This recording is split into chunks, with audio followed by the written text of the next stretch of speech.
Մեկ ժամ անձրև ու Երևանի փողոցներում այս պատկերն է։ Երեկվա անձրևից հետո համացանցում տարածված լուսանկարներն ու տեսանյութերը խոսուն են ու մեկնաբանության կարիք չունեն։ Ես օրինակ կենտրոնում եմ ապրում, Մասիվի ջուրը սա գալի կենտրոնով գնում է։ Ջրի մեջով անցնում ես չես իմանում փոսա թե փոս չի։ Կընկնես կջարդես ավտուն թե չես ջարդի, դե պարզ է որ շատ վատ է էլի։ Եթե փակել են պիտի տեղադրեն իմանան որտեղ է այդ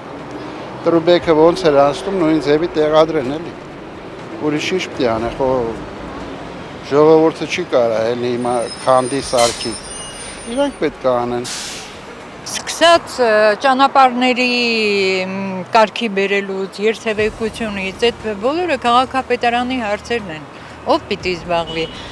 Վերջացրած ջրահեռացման համակարգերով։ Ջրային ոլորտի փորձագետ Արևիկ Հովսեփյանը համոզված է պատշաճ սպասարկման հեղեղատարները խցանումներից մաքրելու, խողովակաշարները պատշաճ վիճակում պահելու դեպքում Երևանի այն հատվածներում, որտեղ հեղեղատար համակարգ կա, հեղեղումներ չեն լինի։ Նրա խոսքով անձրևներից հետո Երևանում հեղեղումների երկու պատճառ կա՝ ջրահեռացման համակարգի ոչ բարեխիղճ սպասարկում եւ համակարգի թերի վիճակ կամ բացակայություն։ Երևանում չկա թաղամաս, որտեղ հեղեղատարներ ընդհանրապես չկան, բայց կան առանձին փողոցներ կամ առանձին հատվածներ, որտեղ դրանք պարզապես բացակայում են։ Երբ որ անձրևը գալիս է, դա ինչ որտեղ պիտի գնա, չէ՞, պիտի գետ լցվի, պիտի լցվի ինչ որ համակարգ։ Մեր համակարգը մի մասը հնացած է, չի աշխատում, մի մասն էլ այդքան հզորություն չունի։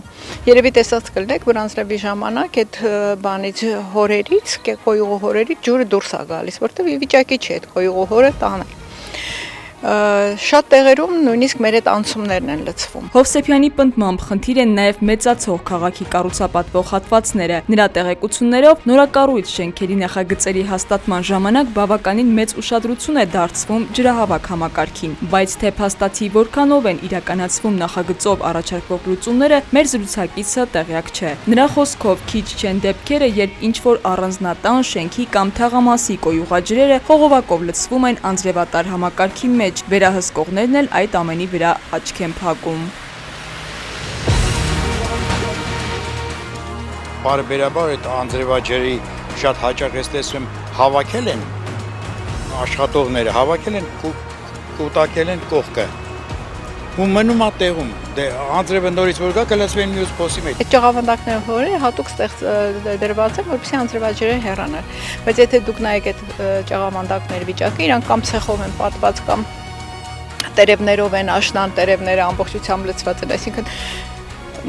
ոնց ասեմ, շահագործում չի արվում։ Փորձագետը պնդում է, որ այս մինի հեղեղումների հետևանքով առողջապահական խնդիրներ են առաջանում, քանի որ ջրահեռացման համակարգը միացված է կոյուղուն։ Դուք կոշիկներով մտաք կեղտաջրի մոտ, կոշիկներով գնացիք տուն։ Ոչ բոլորն են, ասենք, այդ ուշադիր լինում ձեռքեր լվալու եւ այլը, դա առողջապահական խնդիր է առաջանում։ Ամենավտանգավոր բանը, որ պարունակում է, աղիքային ցուպիկն է, որ կարող մարդու մոտ առաջացնի աղիքային հիվանդություններ։ Այս ամենի զուգահեռ քաղաքապետարանի գրեթե բոլոր գործակարգավարական նիստերին այս խնդիրը քննարկվում է, անձամբ Տիգրան Ավինյանն է բազմիցս խոսել թեմայի շուրջ։ Անցյալ տարի օրինակ ասում էին, թե 2 տարի է համակարգում ներդրումներ են կատարել։ Ես իհարկե կհամաձայնեմ, որ մեր հեղեղատար անձրևատար համակարգը բավական հին եւ մաշված է եւ այդտեղ էական ներդրումների կարիք կա։ Հովսեփյանի պնդմամբ պատկամարմինների ճիշտ աշխատելու դեպքում մենք չենք ունենա այն իրավիճակը, որը ունենք այսօր։ Ոչ մի բարդ բան չկա, պետք է ուղղակի ֆինանսական միջոցները ճիշտ ծախսել։